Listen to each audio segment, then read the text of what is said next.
Look, I saw that as a direct attempt by Wolf Blitzer to link President Trump, Charlottesville, with Spain and terror.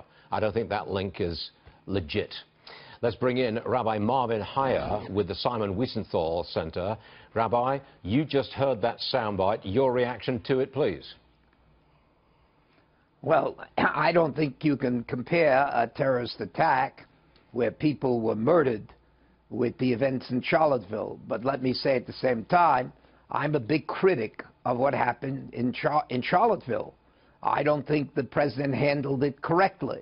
I think his first statement should have been an unequivocal condemnation of the Klan, of Nazis marching in the middle of our streets with a swastika, shouting blood and soil, dancing that they're going to outlive Jews, commenting about how can you allow your daughter to marry a Jew in the streets of America. The president should have condemned that unequivocally. Any idea why he didn't? You can't compare that to the events in Barcelona. Any idea why he didn't come right out and say swastikas in the streets of an American city are just not on? Why didn't he say that?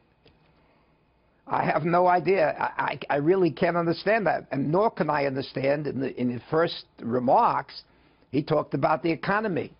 First time he spoke, he said jobs are up, the economy's up. That has nothing to do with Charlottesville. You could say that on another occasion.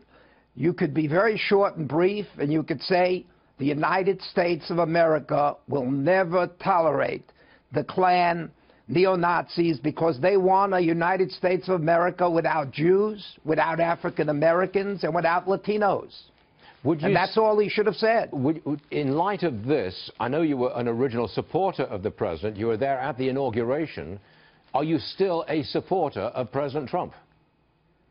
First of all, let me make it very clear. The Simon Wiesenthal Center supports all presidents, Democrats or Republicans. When they get things right, we're with them. When they get it wrong, they hear from us. Okay.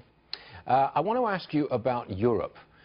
We understand that the Jewish population of Europe is shrinking. Jewish people are moving out after a series of anti-Semitic attacks there. Is this accurate? Is the Jewish population in Europe shrinking?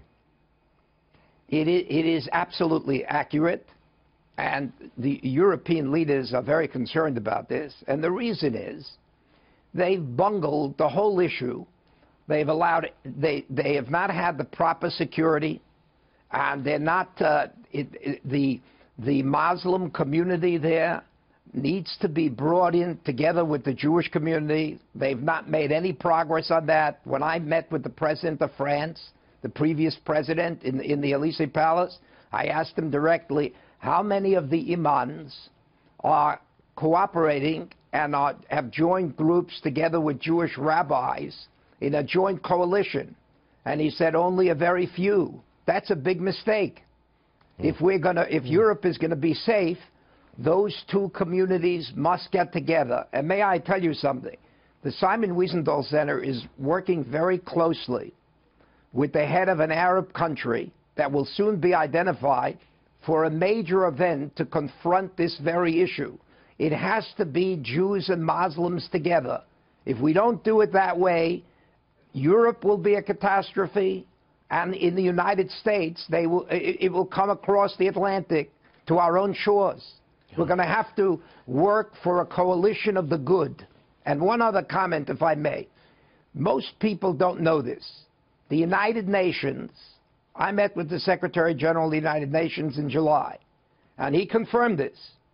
The United Nations has not yet condemned terrorism as a crime against humanity.